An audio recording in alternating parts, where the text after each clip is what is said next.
Thank you. Inter ఏ కాలేజ్లో join అవుదాం? ఒకసారి నా ఫోటో చూడు, ఒకసారి నీ ఫోటో చూడు. నాకు వచ్చిన మార్క్స్కి ఏ కాలేజ్దైనా ఫ్రీ అడ్మిషన్ వస్తుంది. మరి నీకు? అదేంటను మనకి కలిసి చదవాలని, జాబ్ చేయాలని, కలిసి ఉండాలని అనుకున్నాంగా. ఆదిత్య, నీకో మాట చెప్తా విను. నేను చదవగలనా లేదా అని డౌట్లో ఉన్నప్పుడు నువ్వు కనిపించావు, నిన్ను యూజ్ చేసుకున్నా. లక్కీగా ఎగ్జామ్ టైంలో కూడా నువ్వే నా ముందున్నావు. నీ పేపర్స్ తీసుకున్న టైంలో నిన్నెలా నమ్మించాలో తెలియక ముద్దు కూడా పెట్టాల్సి వచ్చింది. చివరిగా నీకో మాట చెప్తా విను. నిన్ను కేవలం నా స్టడీస్ కోసం మాత్రమే యూజ్ చేసుకున్నా.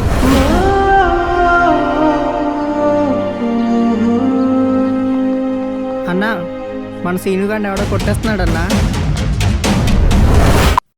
హాయ్ రే మామా. హాయ్ రా హరి, చాలా రోజుల తర్వాత. ఏంటి ఆఫీస్ ఎలా రన్ అవుతుంది? అక్కడ ఉన్నది అమ్మరా, ప్రాబ్లమే లేదు. సర్లే కానీ మరి కలిసి చాలా రోజులు అవుతుంది, పద వెళ్ళొద్దాం. ఇప్పుడు మారేనేట్రా, పార్టీ చేసుకుందాం, తర్వాత కలుద్దులే. లాస్ట్ 2 వీక్స్ నుంచి నాతో టచ్లో కూడా లేదురా, కలిసి వచ్చేద్దాం పద. రే వద్దురా, నా మాట విను. ఇప్పుడు అది నీ మారియన్ కాదురా, పెద్ద బోకురా. ఏం మాట్లాడుతున్నారా? నువ్వు నా కాలర్ పట్టుకున్నా, కొట్టినా, చంపినా నేను చెప్పింది నిజంరా. నీతో కొద్ది రోజులుగానే టచ్లో లేదు, కానీ ఆ సత్యాగడ్తో నువ్వు హైదరాబాద్ వెళ్ళినప్పటి నుంచి టచ్లో ఉంది. ఇంతకీ ఆ సత్యాగడ్ ఎవడనుకుంటున్నావా? అదే నేను ఎలక్షన్లో నించోబెట్టమందిగా ఆ ఫ్రెషర్ గాడు. మరి ఇదంతా నాకెందుకు చెప్పలేదురా? చెప్తే నీ కెరియర్ ఎక్కడ పాడు చేసుకుంటావని చెప్పలేదురా. ఇదంతా కళ అనుకొని మర్చిపో బావా. ఇప్పుడు ఎక్కడ ఉంది? కాలేజ్లో.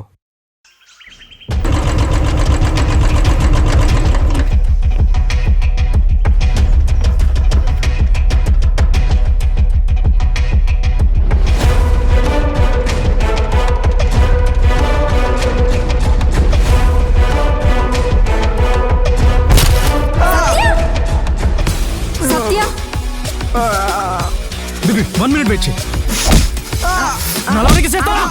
ఆదిత్య 2 minutes బేబీ, వస్తా, నీ దగ్గరికి వస్తా. సత్యాన్ని ఎందుకు కొడుతున్నావు? ఎందుకు కొడుతున్నానా? ఏం జరుగుతుంది ఇక్కడ? ఎవడాడు? వాడు నా బాయ్ ఫ్రెండ్. మరి నేనెవరు? నువ్వు నా ఎక్స్. ఎక్స్ అంటే? నేను కాలేజ్లో జాయిన్ అయినప్పుడు అందరూ నీకు భయపడడం, రెస్పెక్ట్ ఇవ్వడం చూసా. అది నాకు కావాలనిపించింది, కానీ అది నీతో ఉంటేనే జరుగుతుంది. పవర్ మారితే పరిస్థితులు మారుతాయి. ఇదంతా కాదు గాని క్లారిటీగా ఒక మాట అనేసుకుందాం. ఒకప్పుడు నువ్వు కాలేజ్ మొత్తానికే కింగ్ లా ఉన్నావు, అందుకే నేను క్వీన్ అయ్యా. ఇప్పుడు కింగ్ మారాడు, కానీ క్వీన్ మాత్రం మారకూడదు. ఎప్పటికీ నేనే క్వీన్ లా ఉండాలి. లవ్ అనే మాట వాడితే అబ్బాయిలు థియేటర్లో కూర్చున్న పక్కవాడి చెయ్యి కూడా తగలకుండా సెక్యూరిటీ ఇస్తారు. నేను నిన్ను నా సెక్యూరిటీకి మాత్రమే యూజ్ చేసుకున్నా. మరి నాతో తిరిగిందంతా ఏంటే? పడుకోలేదుగా.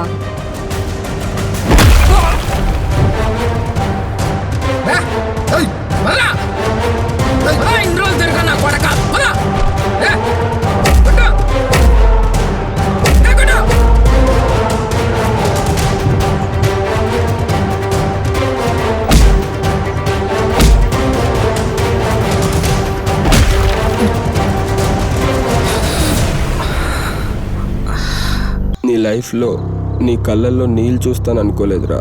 ఏం జరుగుతుందిరా? ఏం జరుగుతుందా? పావని నిన్ను ఆఫీసులో ఎండీగా కూర్చోబెట్టినప్పుడు ఆనందపడ్డాను. షేర్స్ తన పేరు మీద తీసుకోమన్నప్పుడు నీ లైఫ్లో నువ్వు కోల్పోయింది దక్కుతుందని సంతోషపడ్డాను. అంతా బాగుందనుకున్న టైంలో అందరి ముందు సురేష్ గారిని కొట్టావు. పావనిని అర్ధరాత్రి రోడ్డు మీద వదిలేశావు. ఈ 2 తప్పులేరా నువ్వు రోడ్డుకు రావడానికి కారణమయ్యాయి. ఇప్పుడు ఏమైందిరా? ఆ కోపంలో తన పేరు మీద తీసుకున్న షేర్స్ వాడికి ఇచ్చేసింది. నీ మెయిల్స్ ద్వారా వచ్చే వర్క్ ఆర్డర్స్ సురేష్ కంపెనీకి వెళ్ళేలా చేసింది. పావని ఎక్కడుంది? చూసి నువ్వు తట్టుకోలేవురా. నీకు తెలుసా?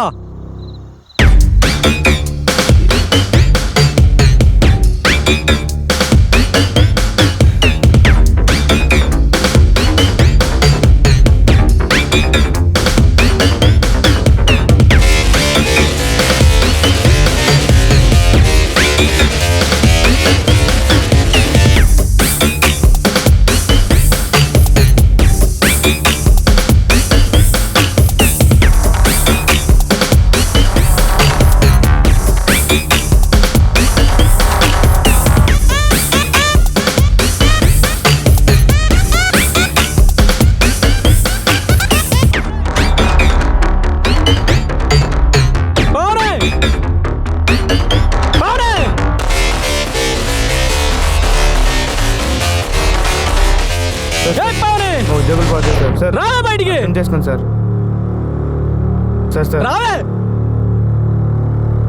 రా పోదాం. ఎక్కడికి? ఎక్కడికా? ఇన్ని రోజులు ఎక్కడున్నావా అక్కడికి, నా దగ్గరికి రా పోదాం. ఇన్ని రోజులు నీతో అక్కడ ఉన్నానంటే కారణం మోజు. నీ మీద అనుకుంటున్నావా? డబ్బు మీద. నాకు కావాల్సింది కేవలం డబ్బు మాత్రమే. కొట్టావా? ఈ మాత్రానికి కొడితే అసలు నిజం తెలిస్తే చంపేస్తావేమో. దాన్ని చేసుకోవడం నువ్వెవర్రా? నీ ఆఫీస్లో కొట్టామని ఇదంతా చేసుకున్నావా? నిన్ను నడి రోడ్డు మీద నించోబెడదామని ఎప్పుడో డిగ్రీ చదివినప్పుడే ఫిక్స్ అయ్యా. ఎందుకో తెలుసా? కోపంతో ప్రతి విషయంలో నువ్వే ముందు. చదువులో, గ్యాంగ్లో, ఎలక్షన్లో, ఆఖరికి ప్రేమలో కూడా. డిగ్రీలో మారియని చూడంగానే ప్రేమించాలనిపించిందిరా, కానీ అది నిన్ను బావా బావా అన్న ప్రతిసారి ఎక్కడో కాలేది. పోనీ ఎలక్షన్లో నిలబడదాం అనుకున్నా, అక్కడ నువ్వే నాకడ్డో. నీతోనే ఉంటూ ఎలక్షన్లో ఓట్స్ని షఫల్ చేద్దాం అనుకున్నాను రా. ఏం బుర్రరానేది, శకుని కంటే స్పీడ్గా పరిగెట్టింది. కానీ ఒక్క విషయం ఆనందపడ్డారా? మారియన్ నిన్ను వదిలేశాక నీ జీవితం దిగజారడం, నా జీవితం ఎదగడం రెండూ ఒకేసారి జరిగాయి. నా బ్యాడ్ లక్ ఏంటంటే బిజినెస్ లో కూడా నువ్వే పోటీ. నిన్ను నాశనం చేయాలని ఫిక్స్ అయ్యా, కానీ ఎలా అని ఆలోచిస్తుంటే నువ్వే నాకు వచ్చి హెల్ప్ చేసావు. ఎవరో తెలియని అమ్మాయి సేవ్ చేసింది.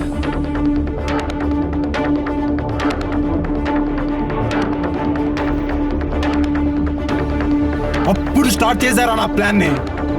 ఇది నిన్ను కాపాడినమ్మాయి అనుకుంటావా? నో, నేను టిప్పిస్తే నీ దగ్గరికి వచ్చింది. పావని, నువ్వు మా ట్రాప్ లో ఉన్నావని ఎన్నిసార్లు చెప్పినా సరే నీ తెలివి ఉందే, అది నన్ను నమ్మేలా చేయలేదురా. నీ ఆఫీస్కి వచ్చాక కన్ఫర్మ్ అయింది. నీ దగ్గర నుండి పావనిని ఎలా దూరం చెయ్యాలా అని ఆలోచిస్తుంటే నీ బర్త్డే వచ్చింది. అమ్మ కంటే ముందు ఎవరు విష్ చేసినా వాళ్ళు దూరం పెడతావని నాకు తెలుసు. అందుకే తనతో చెప్పించా. ఇంత చేస్తే గానీ నేను నీ మీద గెలవలేదురా. కమాన్.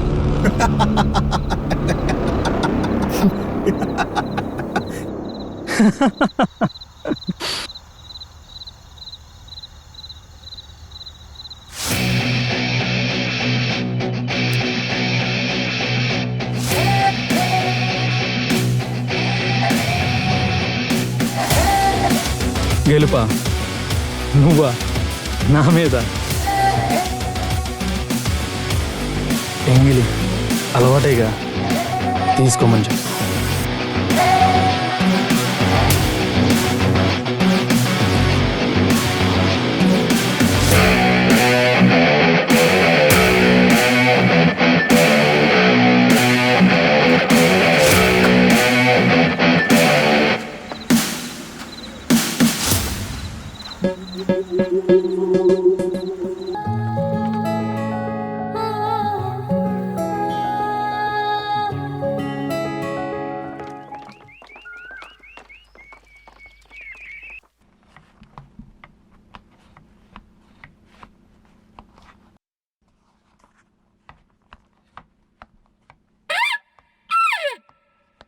బాబాయ్ ఏంటిదంటే తను దానికి కొట్టాలా?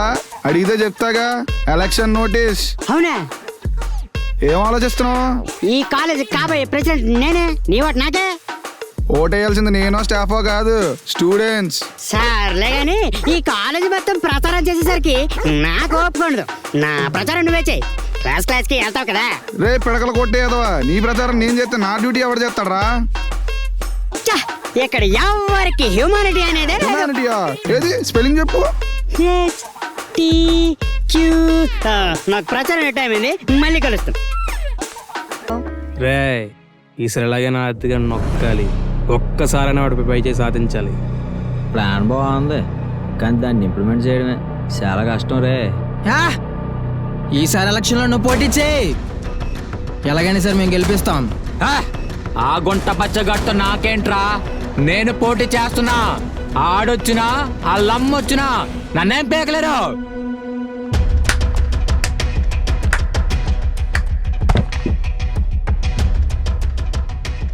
ఇప్పటివరకు నాకు ఈ ఎలక్షన్లో పోటీ చేయాలని ఇంట్రెస్టే లేదు, కానీ ఇప్పుడు చెప్తున్నా విను, నీ మీద నేను పోటీ చేస్తా. నన్ను కాదని 10% ఓట్స్ నీకు వచ్చిన నువ్వే గెలిచినట్టు ఫిక్స్ అయిపో. నువ్వు సూపర్ బావా. మా వాడితో పోటీ చేసి గెలవడం అంటే తోనామీకి ఎదురెళ్ళటమే. ట్రై చేయకో.